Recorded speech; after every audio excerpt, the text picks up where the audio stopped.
There we go, recording. So whoever is watching this, yes, just feel free to reach out after if you have any questions. I will link everything in my contact information at the end. So I want to understand your project, what you're working on, or what you have envisioned for either your startup or the solution that you are bringing to the table for the problem that you're solving. So we'll do that. And we kind of want to go deeper into the why and kind of like outward, then go in, which is going to be cool to see with the two frameworks we're going to look at, Porter's Five Forces and a SWOT analysis. Kevin, have you heard of the SWOT analysis before or any of the like Porter's Five Forces? Yes, ma'am. Oh, okay. Then we're good. We're gonna like zoom through this. This might actually end up being shorter. I was telling Jess earlier, if there isn't a lot of folks because I like to ask everyone what they're working on, but if there's only a few people, it might even be shorter. Little mentorship one-on-one session for you, Kevin. And then at the end, we'll do a Q&A. So if you want my recommendations as well for your own market research, then I can go into it. So, why am I even here? Who qualified me to speak about this? I don't know. No, I'm just joking. My name's Amanda. I did actually make it to one of the top 40 startups at the time of my year. I don't even remember how long ago that was. But we were working on a mental health startup. Still continuing today, and it's meant for educators because I used to be a teacher. Really wanted to solve the problem for the lack of support and services for specifically educators. There's a lot going on for parents, there's a lot going on for students, there's a lot going on for government, but there's just not enough going on for teachers, and those are basically the backbone of the education systems in North America. So yeah, did that for a bit and then also opened up my own marketing, freelancing kind of agency. At one point, I hired some people to support. So I was like building the two businesses at the same time. I was also in school, so I study psychology. It's my second bachelor's degree. I'm finishing that in December. And yeah, just love business, marketing, all the fun stuff. So in order to do well with marketing, you got to know market research and you got to know your market well. So I have dug into a lot of the health and wellness space in terms of just our customers and what people are looking for with mental health or gyms, just different lifestyle as well that people are wanting to adopt. I have to dig into that in order to best serve my clients and customers. So, yeah, that's the speaker of the day. And I'm really excited to be here. So, Kevin, now that you know a little bit about me, can I ask a little bit about you? So your name, where you are in the world today, how you're feeling today on a scale of 1 to 10, or if you're bringing anything into the room of like something that happened or something you're looking forward to, and then what you're working on. So the project and what kind of research you've done so far. Well, hi everyone. My name is Kevin Sherry. The company I represent for startup is Care on Demand Technology Enterprise. I'm from Jackson, Mississippi, basically. Been here most of my life. I've moved to several different places around now, so I'm kind of familiar with the area, or should I say, the states. The project typically that the company I'm working for, or should I say, I'm running, is more of a humanity service in regards to advanced technology and developing AI-powered sustainability infrastructure solutions, and Nice. that will address urgent challenges in health, energy, emergency response, and logistics. That's so cool. Hold on. I think there's a lot of like synergy here. So if you ever want to chat about that stuff after with the healthcare system, or just within, I think you mentioned emergency, like I don't know if you do mental health work at all, but if you ever want to discuss that space, I am here for you. I've done a lot of emergency work as well, in the mental health area. Okay, Yeah. sounds good. We'll connect later. Yeah. Cool. Well, I'm so glad you're here. How are you feeling on a scale of 1 to 10? I'm at a 9. Okay. What would bring it up to a 10? Well, actually, it just did. Actually, meeting you would make my day. Actually, to be honest with you, what about Oh, yourself? no. I've never met anyone from Mississippi, by the way. So this just made my day. I love meeting people from all around the world. You'll have to educate us on your part of the world a little bit more throughout the session if you can. So I'm really excited to hear more. All right, let's keep going. Why? Why are we doing this today? Why are we looking into the market? Why are we looking into market research? what's the point of even yeah, validating your problem? So, I mean, the whole premise of building something that you are proud of or something that will actually make a difference is that you're actually solving a problem for many people. There's a lot that you can do with your free time. There's a lot you can do creatively. And if that solves a problem for someone, then you are validating that there's a need. And it's important for you to understand exactly what you're validating for your client or customer, et cetera. Root causes are you got to get down to them. We always see surface level of what's going on in people's lives right now. I don't know if you've ever heard also of the mom test. It's a book that everyone recommends for market research to get you started there. Because anytime you tell your mom that you're building something or that you're doing something cool, obviously she's going to be like, oh my gosh, I love it. Yes, keep going. She's not going to say, no, it's an awful idea. She's not going to say, no, I think it's dangerous, or no, I think it's there's no market for it, right? Like you're her baby. So that's kind of like why we want to get down to root causes, and why we want to talk to the right people, because otherwise you're building something that no one will probably use, and it's just going to be a waste of your time, your money, your energy, your resources. Yeah, so look into the mom test if you haven't. They tell you exactly how to also frame questions in a way that you can get down to the root and not just surface level, not stay surface level, like conversations with your mom, for example. I know when I started building my app, she was like, yes, oh my gosh, keep going, whatever. And it was just getting yes, yes, yes, but she's not even a teacher. So you're asking the wrong people for advice on something that you're building. So you want to tweak your solution according to what they say. Also, the market's changing all the time, right? So you're wanting to keep up with it and tweak things along the way.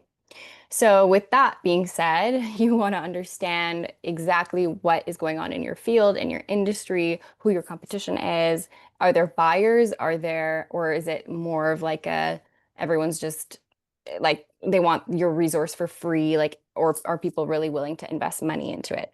At the end of the day, we live in a capitalist society, so money keeps the wheels on, turning, and keeps your business lights on. So you're going to want to make sure there's people who are willing to put money into it. And there's ways to also get that information. So there's other also businesses that you're able to build, whether it's a community or just something that's not even a physical product. You're going to want to know exactly where to start, where people are gathering, where people spend most of their time.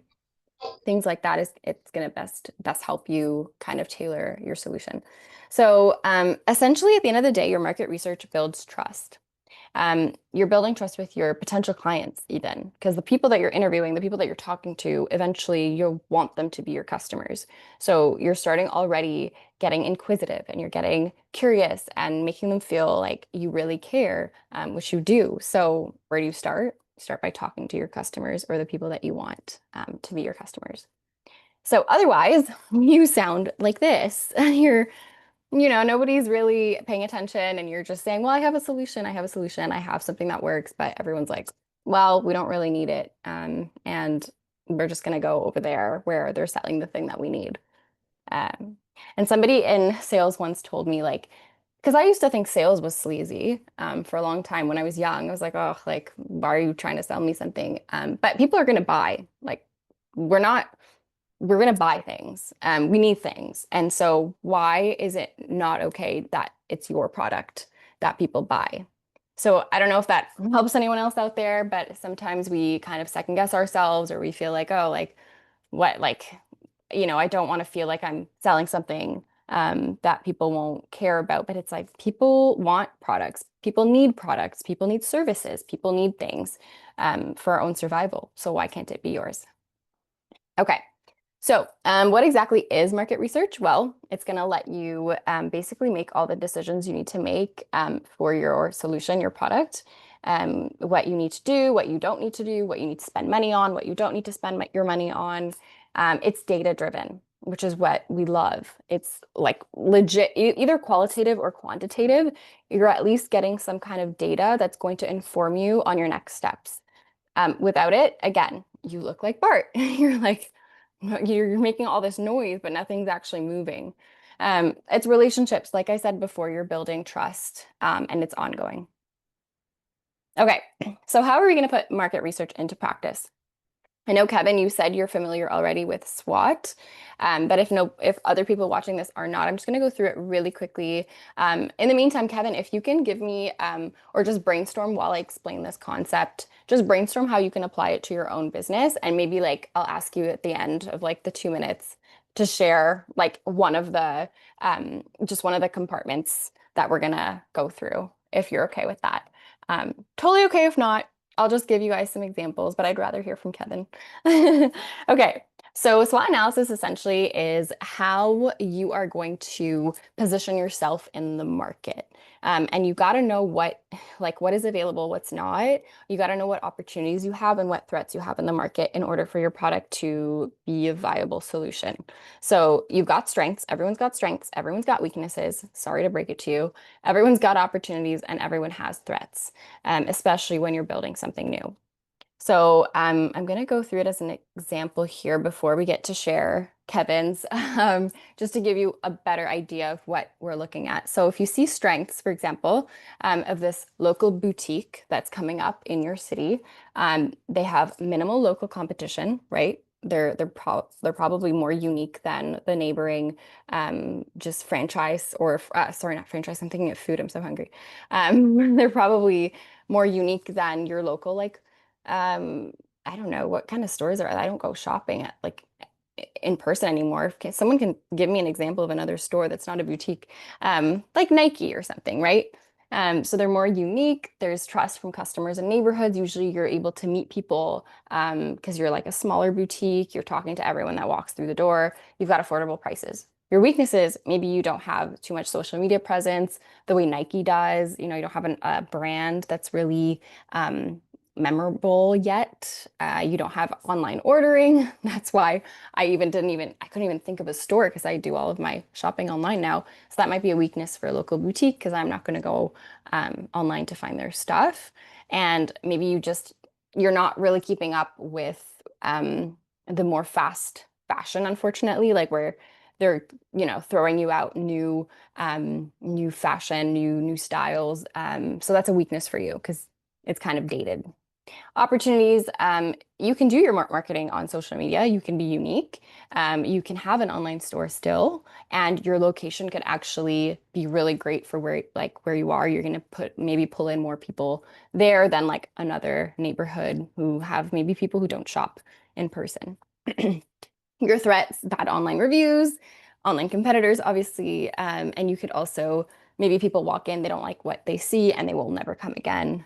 So you lose foot traffic. So that's like an example of a SWOT analysis, and you can do this for yourselves, for your business. I'm gonna also link, I think Jess will send out some of the links for the different pages I'll share here, the different worksheets.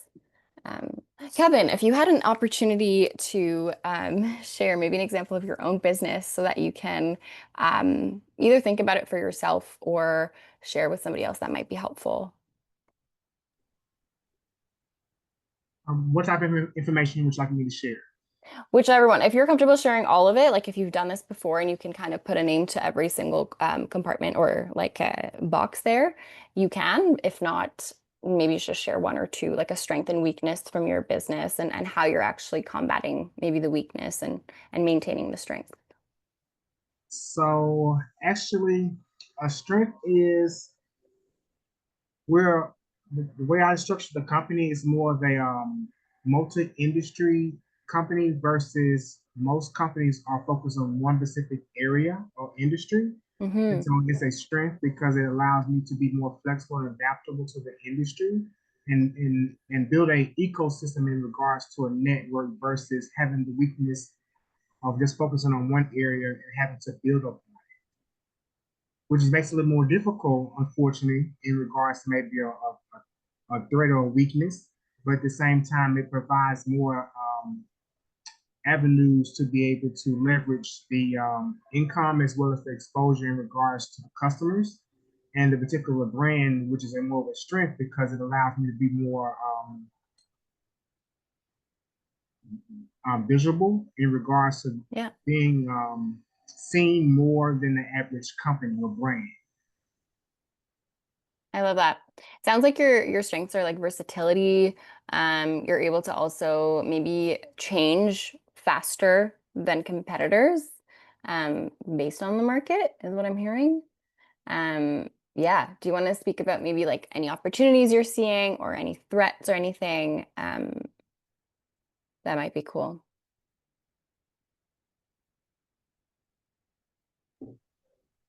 Some of the threats basically for the previous companies that's been in the industry longer, like most of my competitors would probably be like Walmart or Amazon, or even the international company, I believe is ABBA, which is more of a, they have the history, the backing, the financial.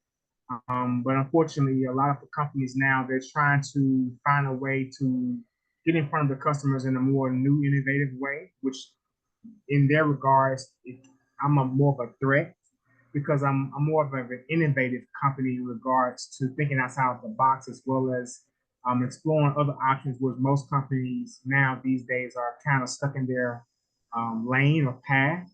And so they're trying to find the innovative way to, expose themselves in regards to new customers and be more advertised in regards to the different products and services. But unfortunately, they a lot of them outsource and go through third parties, where I'm basically starting from the beginning, versus Yeah. doing it along the way. Yeah, yeah. So it sounds like they're already kind of like when you look at them, you're like, oh my God, they're like 20 steps ahead. Like I'm just starting. So it sounds like you're measuring that as a threat because they're going to be maybe faster at delivering whatever you wanted to build. They'll do it in a day. But on the flip side as well, those companies have huge bureaucratic systems that don't let them change things as fast. So you could also even flip that as an opportunity. Because yeah, it's true. Like, yes, Walmart is already established. People go to Walmart without even thinking twice. Um, but at the same time, yeah, if you've ever tried to get something through that system, the bureaucratic system, it's very long. So that's definitely an opportunity for you too. I'm sure you've also thought about that and seen how you can differentiate yourself in that way too. Thanks for sharing. It takes a lot of guts, by the way, if everyone's like watching right now, it takes a lot of guts to put yourself, out there and talk about your business, especially in like a SWOT analysis. So yeah, thanks, Kevin. So I'm going to go deeper into just because I did want to share something, but I think it's more relevant for this analysis, which is that, yes, there is a lot going on in terms of competition and threats, but it also doesn't mean that there's no room at the table for you. So I'll go through this really quickly. I'm going to zoom in so that y'all can see a little bit better. So we'll start in the middle. Okay, so you're doing this analysis by starting at the middle. Or well, you could do it however way you want, but I'm going to do it kind of this way and go through it. So let's give it maybe the example of a car. Okay, I use this example a lot because it's very easy to put into words. But let's say you're building a regular car into the market right now. I mean, you'd be competing with a lot of folks who are already getting a share of the market. Let's say though that you get into this market with like a line of eco-friendly cars and they're custom designed for your work lifestyle. Like literally you could order it for the fact that you do yoga or Pilates at like 9 in the morning and you need XYZ for that time period in your car or whatever. And then at 2 p.m. you take calls. So you need it to be a little bit more convenient for that. I don't know. But let's kind of pretend that you're going into it with a little bit more than just a regular car. Well, so now you have less competition in your niche. So again, like that's why I say like don't worry about your competition as much in your industry because it doesn't necessarily mean that your product isn't a viable one. Like you can still outcompete depending on how you differentiate yourself. So now the threat of new entrants is how easy is it for people to get started in your industry? So building a car is expensive. It's time consuming. It's dangerous. Sometimes, right? Like you'd say that the threat of a new entrant is probably low for you. Meanwhile, making a new chocolate, for example, it's not as expensive. Anyone can do it really. Yeah, there's like more of a threat of someone coming into the field. It's higher at that point, that's the threat of new entrants at the top. Then you have your threat of substitution. How much can your product be substituted? For cars, there's bikes, there's buses, there's subways, metros, Ubers, just different methods of getting around. So if your purpose is to create something that gets one person from point A to point B, there's substitutes for them depending on their situation too, right? So what can a car do or offer in terms of maybe saving time, efficiency, autonomy that other substitutes can't? So yeah, like potentially this threat of being substituted is low for a car because everyone maybe needs a car in the small town that you're living in. Or yeah, let's leave it at that. But let's put yourself in this threat of substitution. How can you substitute your product and how likely is it to be substituted? Um, or what can you do to make sure it's not substituted as easily?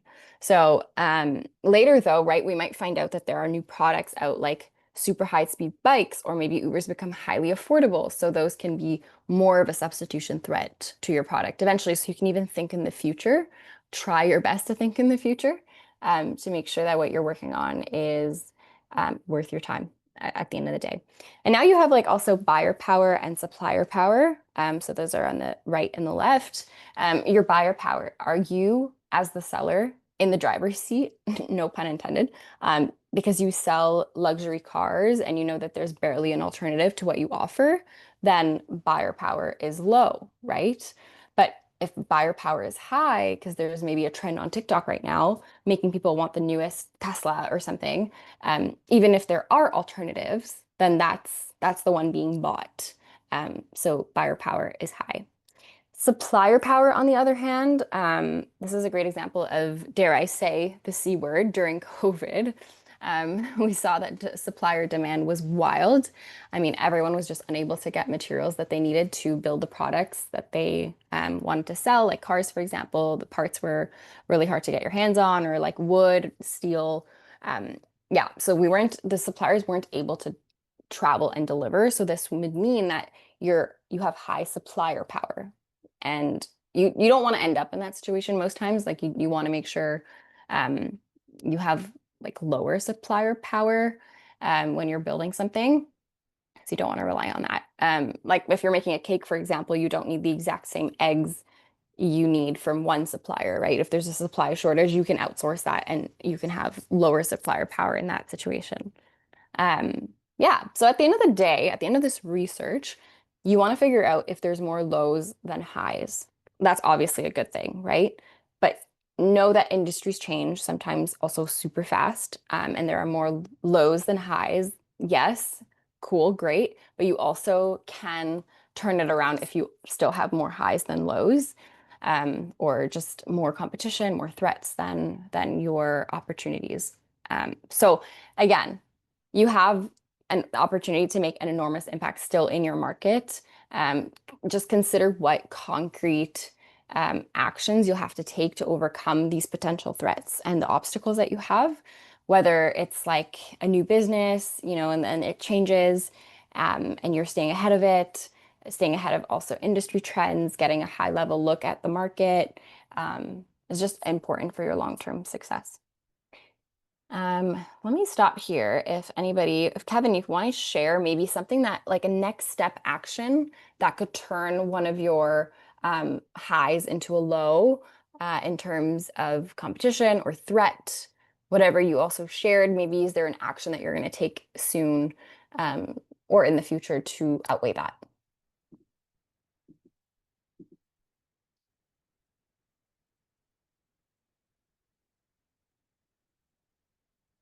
You're muted if you're trying to share, but also no pressure if you don't have an answer right away.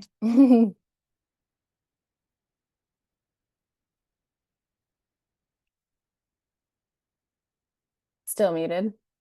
Is there technical difficulty on that end? Okay, we're gonna keep going just in case they stepped away, which is totally okay. How are we doing this market research, y'all? Because there's so many ways you can go about this. But you're definitely just gonna want to get in front of people, okay? whether that is surveys, interviewing, focus groups, an NPS, net performance score that you put on your website. How likely are you to recommend this to a friend? How are you enjoying this on a scale of 1 to 10? Those little scores can also help with data. Yeah, surveys are probably going to be your best bet if you are low budget and you have people around you that you can send it to. Again, don't send it to your mom because she's just going to be like, yes, yes, yes, everything's good. I would pay $100 for this, when it's not true. So really try to also be anonymous when you are doing your market research, because even if, let's say you're building a product at a school that you work at, most likely the teachers that you are friends with are going to want to support you, right? That was my mistake. I went directly to the people I was working with. Even though it was anonymous, you still want to have even more anonymity, just so that you get the most accurate data. Interviewing as well, you can set up interviews with people. We usually have something on our website that says if you want a demo, like get an interview with us or let's chat, because we want to make sure it's also a good fit, the product that we're offering to you. And focus groups, obviously, like having going into maybe a center that you want to sell to eventually and asking if you can host a little group, little research study with them. Now, I'm gonna pause here, maybe before we get into the little activity to see if there's any questions. Jess as well, if like anything comes up, or Kobe that I haven't touched on. Oop, I learned that this ledge is not very sturdy for meetings or presentations Oh no. today. It's always wonderful to find that out when you're like trying to do something as well. I found out the like little notebook the other day that I keep like my laptop on is not that big, and if it's not positioned in like the exactly right spot, it'll like lean backwards. But I guess kind of depending on the stage is like what's one need in your life that's like not being met, um, or something that's not being met the way you wish it did, to ask a customer to see kind of where, um, either potentially if it lets them know like if they're looking for a product similar to yours, or if the product they have, which potentially is a competitor, is not meeting kind of the standard that they're looking for. Yeah. Yeah, beautiful. Really honestly asking like just bluntly, what are you using? Why is it working for you? Why is it not working for you? What would you change about, let's say, Nike right now because of the shoes that you buy from them? Um, because maybe you're creating a new type of sneaker. Yeah, what is working, what's not for you? Yeah, not necessarily ever sharing exactly what you're working on, what your product is, but asking kind of like behind the scene questions, to get again down to the root causes of the problem, down to the root of what you're solving. Yeah, what's another question maybe you can ask your users or customers depending on the stage you're at? If Kevin's back, if their microphone's working, would love to hear what stage you're at in your market research, if you've done any, and yeah, what you would ask them at this stage. Actually, I've done most of the primary. I'm working, completing up the primary and actually doing the secondary in probably the next 2 weeks. I have a conference I'm planning to go to for a program to help actually do some more innovation in regards to certification with an MBA program. And so I'm going to do some secondary research there. It's more of a business class. So I feel that would be the best place to kind of do secondary research. I love that. Do you know exactly what you're going to ask yet, or are you still building out? Actually, I just got the questions completed. It's a 100 questionnaire. Nice. That's solid. Are you Thank you. gonna, yeah, are you gonna be able to like give them a timeline, or like how are you gonna be administering the entire research like portion? So it's like a student program. I'm gonna ask my instructor if it's okay. I utilize the little services afterwards. Probably pass it out in the beginning and then just have everybody kind of complete it and then pick it up toward the end. Amazing. You're very resourceful, I find. I Can you you got you have to be as an entrepreneur. Yeah, exactly. Can you share maybe a question you have on the questionnaire that you're proud of, or something that somebody else could implement for their own company or product that's like just general?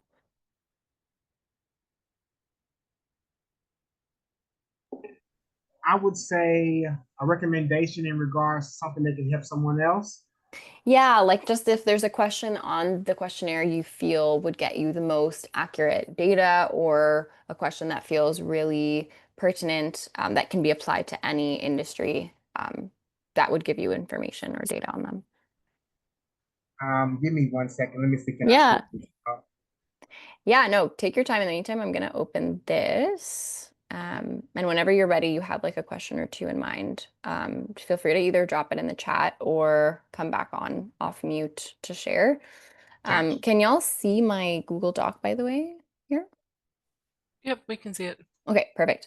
This was just something that I grabbed off like the work that we've done in the past at the startup. It was our phase one, phase two, phase three style questions, which what I mean by that is that phase one is the idea stage before you've even developed anything. Again, not to ask people directly, would you use this? Or would you, I don't know, do you like this that we're doing? Like actually getting to know them. So, for example, with the startup that we were building, what's the hardest part about teaching without proper mental health support? Tell me about the last time you encountered this problem, like, and we would get them to really share in detail. Why was it hard? What, if anything, have you done to try to solve your problem? What don't you love about the solutions that you've already tried? So that was phase one of really just getting to know, is it even a product that people would use? Does it actually solve the problem? Prototype stage is when you have some kind of product that you are ready to launch, in some way, shape, or form. Like you want to get it into the hands of people. It's not yet, but you're ready, and you can accept paying customers at that point too. So some questions like that: how much does it cost to solve your problem right now? Maybe you're talking to a big business that you're selling to. How much is it costing you guys to deal with this? How much revenue do you stand to earn if you solve this problem, right? So just tweaking ways that you even share it, and ask questions can really make a difference in the data that you collect. How frequently do you encounter the problem? Is it hourly? Is it daily? Is it on a quarterly or yearly basis? Yeah, and that's when you have a prototype. So you can even share it. Like if you're interested in trying something, at the end, we would love to keep you in the loop, and then kind of just, yeah, keep them going with the relationship you're building so that they can try something. If it's a good fit, like if you feel their answers are actually helping, are gonna, you're gonna solve their problem with the question, with the solution, sorry. Okay, and then phase three, you've already launched something that you are making money from. But again, like because research is long term, you're always iterating, you're always trying to stay ahead of the game. You always want to be talking to your customers. So, maybe the net performance score, like I said before, you have that every month popping up for your users, like how likely are you to recommend this to a friend on a scale of 1 to 10? And you kind of measure that throughout a year. Or, maybe you get on calls again with people, and you get them to answer some of the questions like, okay, well, this is what we've changed based on your last phase, on your advice then. What was better for you now? Like what's working and what's not again. So continuing the conversation. I'll leave this as well if you want to share it with folks, because I don't want to like read it word for word here. But yeah, Jess, you can have access to this too. Yeah. Kevin, did you find any questions you'd like to share?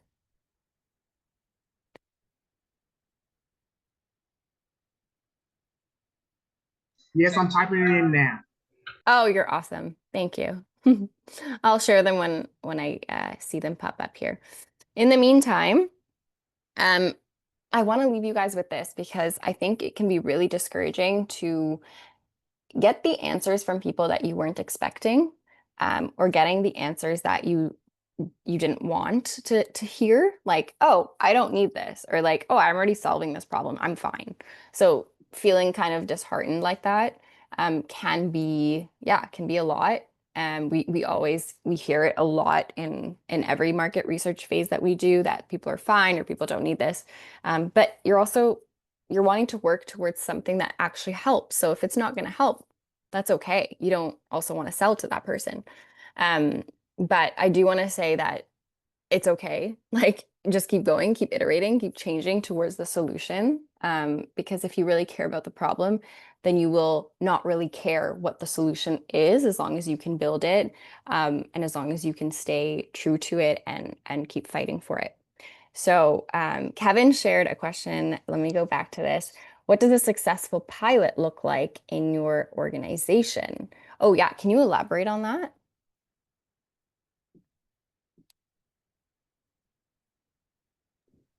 I would say in regards to that particular question, to give you more insight, basically, everyone has a personal view of things, and then I would say of the organization, which derives from that particular inlook. And so everyone has a passion, everyone has a goal in mind, and even the companies, our whole thing is about mind, was the milestones and goals. And so you kind of have to keep that in mind in regards to structuring, which how you center everything in the company in regards whether it's customer based or industry focused or just in regards to the benefits and what you're looking to get out of it, or should I say put into it to get out of it. So a lot of times you need to understand what it looks like to be successful, but most importantly, a lot of times failure is the most important thing to learn or teach from. And so with that being said, you need to kind of understand what does it mean to you to be successful in regards to the organization view, as well as which how you brand it and what you expect out of it in regards to your organization or business kind of is a direct derivative of who you are. It represents your success just as well as the business success. Hmm. Wow, that's a beautiful way of putting it. Also, you touch on failure, which I'll comment on shortly, but that is such a key question anyone can ask for anything that they're going to launch within that organization that they're working with, or within the people or customers that you're going to be launching to. Because you can tweak your solution towards that, your KPIs, your key performance indicators. You can make sure that in the next phase, you are measuring exactly what they meant to be successful. Because how do you know your client or customer is going to enjoy what they're using if they don't even know what their definition is of being happy with the product or being satisfied with the product? So that's a beautiful, like really smart question. And I commend you for it. And I'm really excited for your next like research. Keep us posted. I don't know how I'll like figure out how to stay in touch with everyone and keep up with your journeys, but I really like that question. And I'm excited for you. And then you also said something on failure, and somebody said this to me the other day, and it was, failure is stands for first attempt in learning, which is so beautiful. So I just want maybe to leave you guys with that even, whether you're in a ideation phase and you feel like you're failing, or like you're in like you've launched and nothing's picking up traction, or you're learning, and that's okay, and you're always able to change and pivot and find something else that makes you feel happy, and that you're contributing to society in somehow.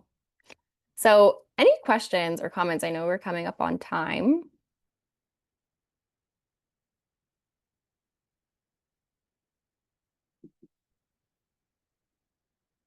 Jess or Kobe as well, if anything I've missed.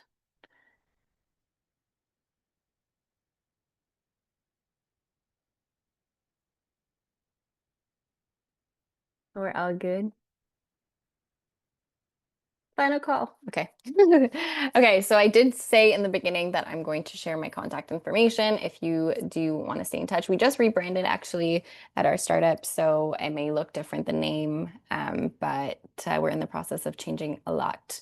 So stay in touch. You can add me on LinkedIn. You can follow us on Instagram. And obviously, thank you to the Youth Impact Challenge for all that they do. Thanks for having me. I always really love running this workshop because I get to hear so much about what everyone's doing. and get to root you guys on. So stay in touch with the Youth Impact Challenge. Jess, I don't know if you want to share what else is going on in case people are watching this retroact like later. Yeah, I'll leave it at that.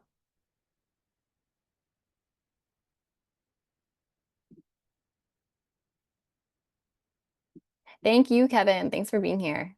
I look forward to connecting too. Yeah, just scan the little QR code and I'll add you on LinkedIn.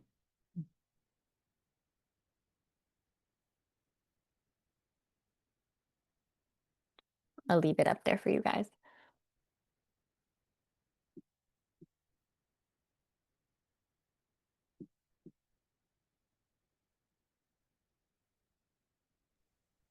Jess, not sure if you want to stop the recording, but wanted to say a huge thank you, Amanda, for taking your time to run such a great workshop. I know you said you've done it 5 times already. Probably gets better every time. So thank you. And I was just looking at your LinkedIn. Do you do like UGC content creation as well? I do. Yeah, I've gotten some contracts this past month too that are really exciting. I just love social media marketing. Very cool. Yeah, if you have any questions at all, like anyone who finds me on LinkedIn, I've done a little bit of everything in the space. So just message me if you need anything.